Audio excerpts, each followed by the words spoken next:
Good afternoon. I hope you enjoyed lunch. It's my job to kind of wake you up for the afternoon session. So, if a picture tells a story of 1,000 words, then this is what I do with my team. We like to look at the big trends, what's coming over the horizon. We like to lift up the curtain and see what these big trends mean for businesses and organizations.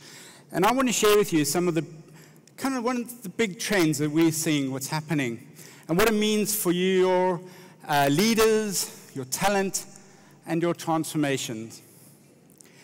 So what we are seeing is that, people look around and we can see that the world is changing. I don't need to tell you the world is changing. You can see it happening around us. But something special is happening. Every 100 years or so, the world goes through a sharp transformation. We are experiencing a once-in-a-century transformation. And the leaders who clock that are going to be able to get ahead of the competitors.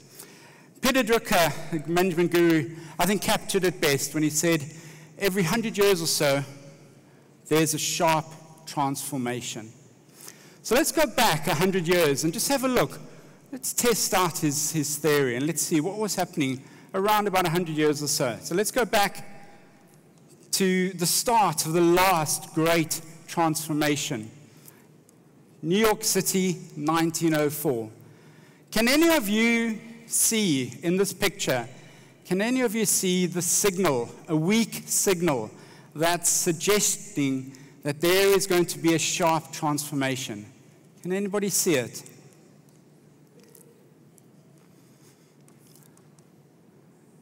The automobile, amongst all of the horses.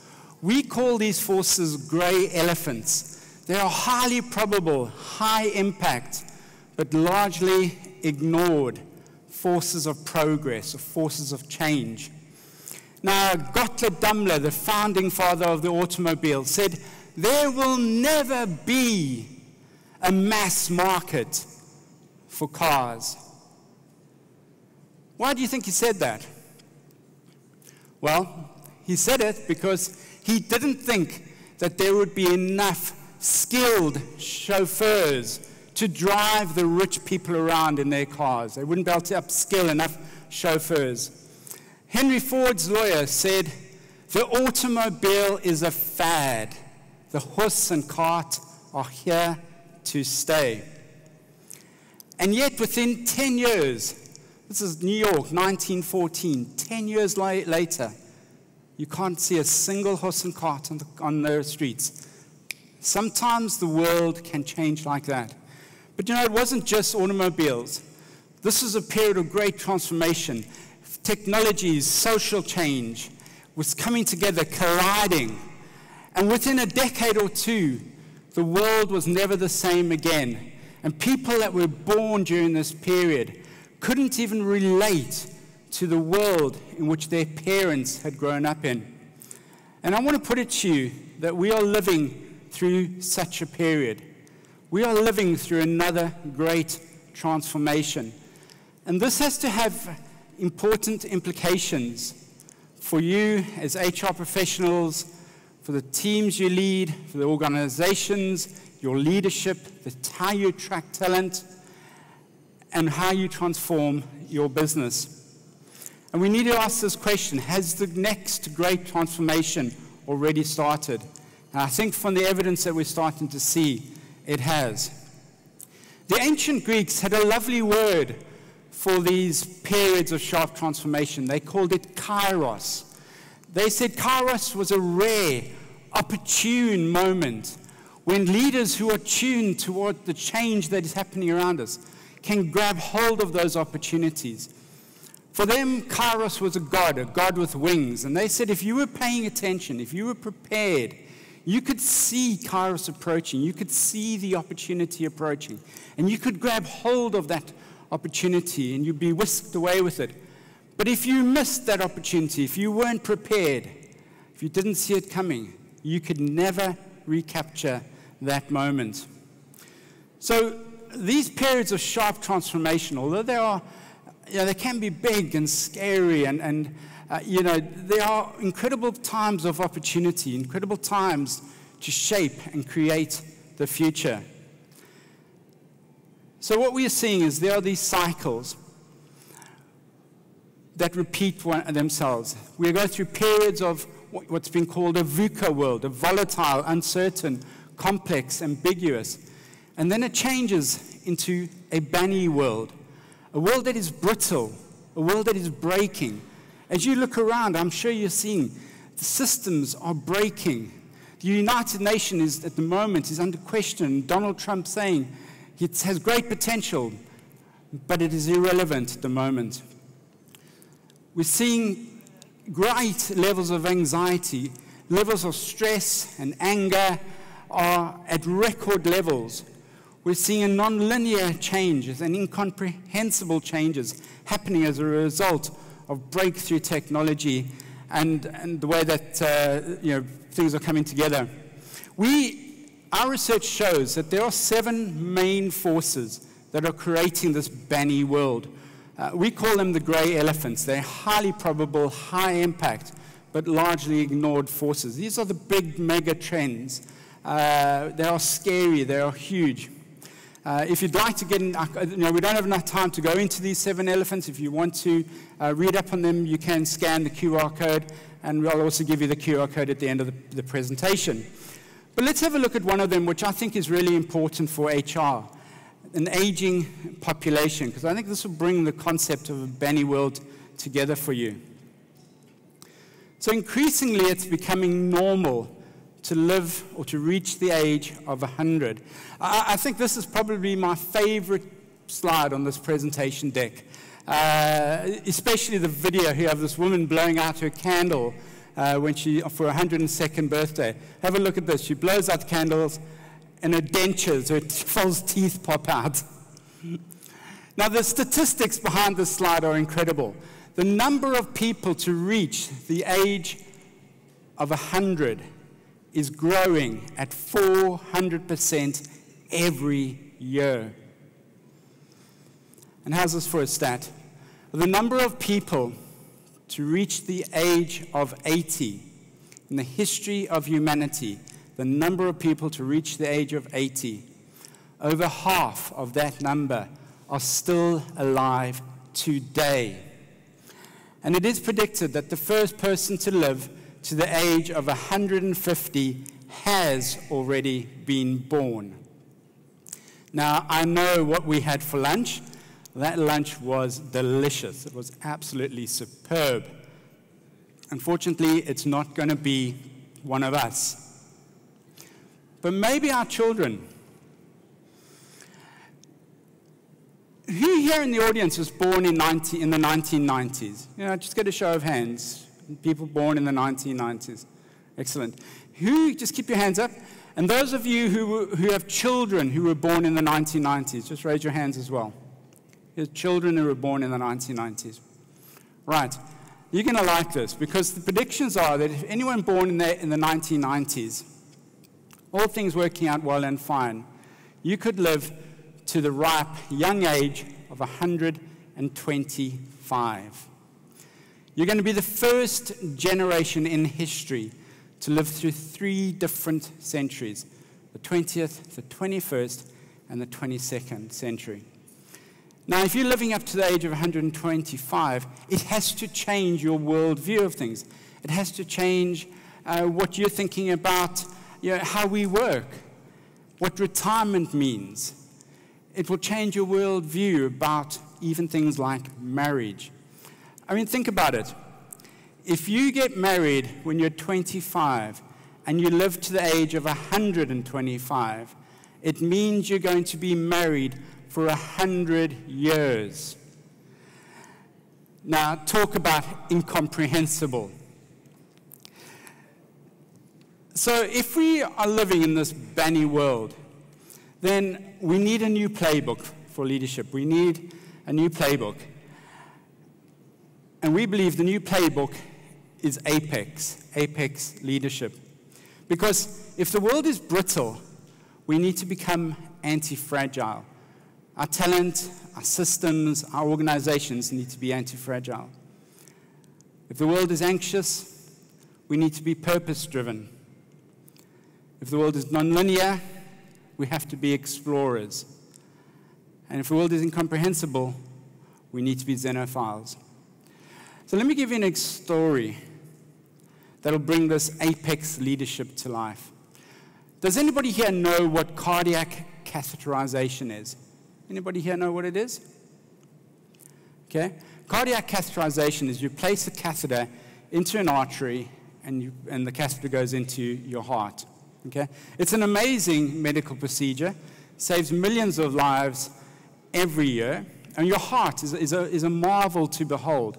If you clench your fist, if you hold your fist like this, you clench it, that's about the size of your heart. It beats 48 million times a year and about 2.6 billion times in a lifetime. Now, around about 100 years ago, let's go back to the start of the last great transformation. 100 years ago, it was believed that if you touched the heart in open heart surgery, or patient would immediately die. It would be suicide. Now, there was a young doctor, Dr. Werner Forsman. We all know that if there are any pictures of Werner Forsman, we know it's Werner because he's always smoking a cigar. Now, imagine going to your doctor and he's puffing away at a cigar. Anyway, he was an apex leader. He was curious, he was exploring, he wanted to look at things differently. And he came across a picture of two French scientists who placed a catheter into the heart of a horse. And he looked at us and he said, wow, that's amazing. Imagine if we could do that to humans. We'd be able to test the pressure inside the heart.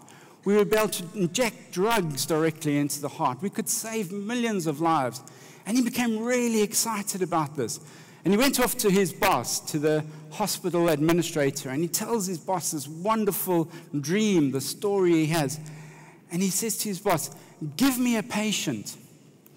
Give me a patient, we'll perform the procedure, prove that it works, and we'll go on to save millions of lives. And his boss looks at him and says, absolutely no way, the patient will die, we'll get sued. So Werner thinks about it and he says to his boss, well, give me a patient who is dying. We'll perform the procedure, at the point of death, the heart will still work, we can prove the procedure works, we'll go on to save millions of lives. His boss says, absolutely not, it is morally and ethically wrong, and we'll get sued. So Werner goes away and he thinks about it, and what does he decide to do? He decides to perform the procedure on himself. Now, I don't know if there is anyone in this audience who has ever tried self-cardiac catheterization. He discovers it's pretty hard to do. He needs some help. He needs someone, an accomplice. So he decides to seduce Gerda Ditzen. Gerda Ditzen, we can tell Werner Forsman, he's got his cigar in his hand. That's Gerda Ditzen. She's the senior nurse at the hospital where he works. And he seduces her. They become boyfriend and girlfriend for the sole purpose of performing this procedure. One night, a romantic dinner, he reaches over to Gerda and he tells her what he wants to do. And he says, will you help me? She freaks out. She says, no way, absolutely. You want me to murder you? No way, this is a crazy idea. I'll never do it. But after about 6 months, she's bought into this dream, into this quest that he has, this big purpose. And she says, okay, Werner, I will do it, but on one condition. Can you think what that one condition was? For those of you thinking you have to marry me, no, she says, I'll do it on one condition if you perform the procedure on me. So he agrees to this. So one night, they go into the hospital. Werner Forsman lays Gerda Ditzen out on the operating table. He makes a small incision in her left arm, at which point he says to her, I've forgotten something. He goes into the next door theater and starts to perform the procedure on himself. He takes a 65-centimeter catheter, inserts it through his left arm, into the left ventricle, into his heart. He thinks he has the catheter in his heart, but he's not quite sure. At this point, his boss gets a tip-off, finds out what's going down, comes bursting through the door, sees Gerda Ditson restrained on the operating table, and a catheter coming out of Werner Forsman's arm. And he does what any good man of science should do. He starts to yank on the catheter. He wants to save Werner Forsman's life. He starts yanking on it. A fight breaks out. Werner starts kicking his boss. Gerda Ditson screams for them to stop. They stop fighting. They take him upstairs to the X-ray machine. Now, if you Google Werner Forsman or catheterization, you will see this very photograph of the X-ray that was taken that evening. It's an amazing story of human endeavor. Werner Forsman won the Nobel Prize for Medicine in 1956. Today, cardiac catheterization is a procedure that saves millions of lives. I want you to think about this story. I want you to reflect on this story and think about what is the moral of this story. What does it mean for my talent, for my teams, for my organization? Maybe the moral of the story is, well, we need to be more anti-fragile. Werner got turned down, countless times, but he kept on pushing. He kept on building back stronger. Maybe we think it's about having a real purpose that makes a difference in this life, or being an explorer, or a xenophile, a lover of things that are different and unique. I'll tell you what this moral of the story is not. The moral of the story is not that you can seduce a work colleague, kick your boss, and still get a promotion. That's not the moral of the story. So let's dig a little bit deeper into this anti-fragile, this APEX leadership model. So the A stands for anti-fragile. And in the English language, there is no such word as anti-fragile. And I'm not sure about the Turkish language, but I don't think it's a word that we find commonly. It comes from Nassim Taleb. And he said that there are systems in the world that are fragile. They might look robust, but they take a knock, they shatter, they break, and we can never put them back together. So we have fragile systems. We then have resilient systems that are adaptable and resilient. And these systems can take a knock, we get knocked down, we get up again. We take a knock, we get knocked down, we get up again. You know the words of the song? I get knocked down, but I get up again. You're never gonna keep me down. I get knocked down, but I get up again. Sorry, I couldn't help myself. And then we have an anti-fragile system. And Nassim Taleb said, there are systems in the world which actually grow stronger as a result of pressure from disorder and disruption. Now, in a BANI world, you can't avoid disruption. Disruption is coming for us. It's heading straight towards us. So the best thing is absorb, be prepared, and build back faster, build back stronger. Your body, the human body, is a great example of an anti-fragile system. If you go and work out in the gym, go for a run, you're actually tearing little tears in your muscle. The muscle repairs itself. It gets stronger. It gets faster. It builds back better. It's a great example of an anti-fragile system. We need to create anti-fragile cultures, anti-fragile talent, anti-fragile leadership. It's something that will really help us navigate through a BANI world. We need to be purpose-driven. Our research shows that every great organization is on a quest to make the world a better place. Mr. Earth, I think from Turkcell, spoke earlier this morning about the soul of your business. We need to have purposes that make a real difference in the world to the people who matter most to us. Why should your customers care about the purpose you have? Or your employees? Why should they care about it? And why is that making a real difference in the world? We need to be explorers. We need to have leaders who are explorers. I can't tell you what the future looks like. As I said, I'm a futurist, but this future, this BANI world, we've never been here before. We've never lived in a world where there are more old people than young people. We've never lived in a world where reaching 100 becomes normal. And that's just one example. If you look at all of these 7 grey elephants, they are creating, they're colliding, they are interacting, they are converging. They are creating new normals in the world. So at best, we have a compass that can help us move through this world. And we need to be xenophiles. Xeno means stranger, and philo means love or affection. It's about embracing the unfamiliar ideas, different cultures, unfamiliar perspectives. As Van der Forsman did, he looked at those French scientists and placing a catheter in their horse, and he said, that's different, we can use it. He embraced that different thinking. So there you have it. In a BANI world that is brittle, I'd even go as far to say the world is breaking at the moment.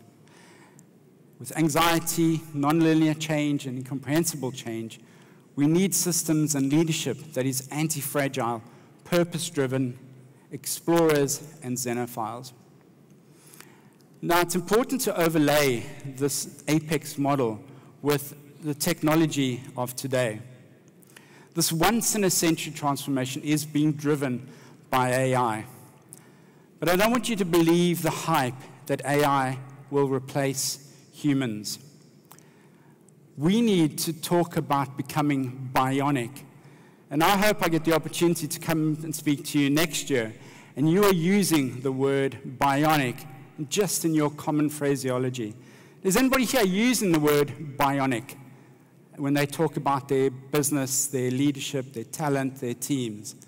It's not a term that's being used, but it's a term that we need to. It's about people and machines augmenting one another. It's not about automation, it's about augmentation. Humans have powers which AI cannot, and I believe will not, match. Things such as empathy, curiosity, inspiration, intuition, collaboration. These are the essential human traits, our powers. But what AI can do is that it can turn our powers into superhuman powers. Building a business culture that is bionic, with bionic capabilities, is going to become a strategic imperative. We've created a model that makes sense of how organizations are creating bionic capabilities and culture. And the thing that stands out for me, and I hope this is your takeaway, is of the 5 enablers in building a bionic business, 4 of them are people-driven, people-focused. The strategy enablers, the leadership enablers, people enablers, and reimagine enablers. Only 1 of them is technology-driven.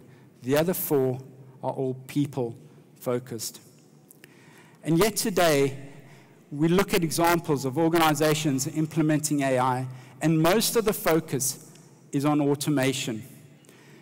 Many leaders are using AI as a blunt tool for cost reductions. And this is missing the incredible opportunity.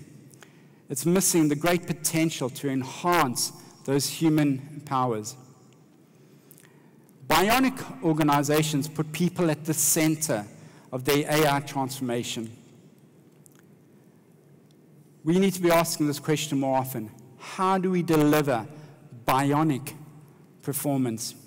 And I think it's a really important question, because if all we do with AI is automate what we're currently doing, just cheaper, better, and faster, and when we don't totally reimagine how we are doing things, we are going to miss something really special.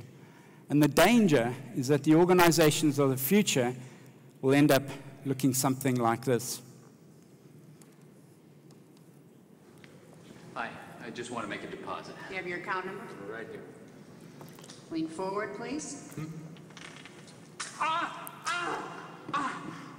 What is this? It's our new customer tracking system. It has your account number and barcode. Speeds you right to the line. Now what? That line over there. Feel like banks are getting a bit impersonal? What's a holdup? I hate it when these things don't scan. Try. Let me wrap up this presentation in the next 2 slides. I'd like to ask you, where on the map is point A? I'm looking for the name of the town at point A. We're in the United States, we're north of Illinois, we're south of Chicago, Champaign District, Springfield. I'm looking for the name of the town at point A. Does anybody know it? Just shout out, you can impress your friends. Do you know it? What's the name? Russell. Sorry? Russell. No. The name of the town at point A is Normal. Now bear with me. I know it's a long way to go for a punchline, but my researchers have uncovered, we think it's the only town in the world called Normal. And imagine you're visiting your staff, maybe you've got an office there, or you've seen customers, you're visiting Normal. And as you leave Normal, you've had a great day's work in Normal.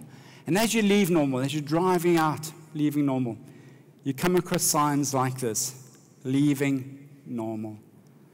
And that's where we are today. We are leaving Normal. Thank you very much for your time and your attention. If you'd like to have a copy of the presentation or access to the reports, please scan the QR code. Thank you very much.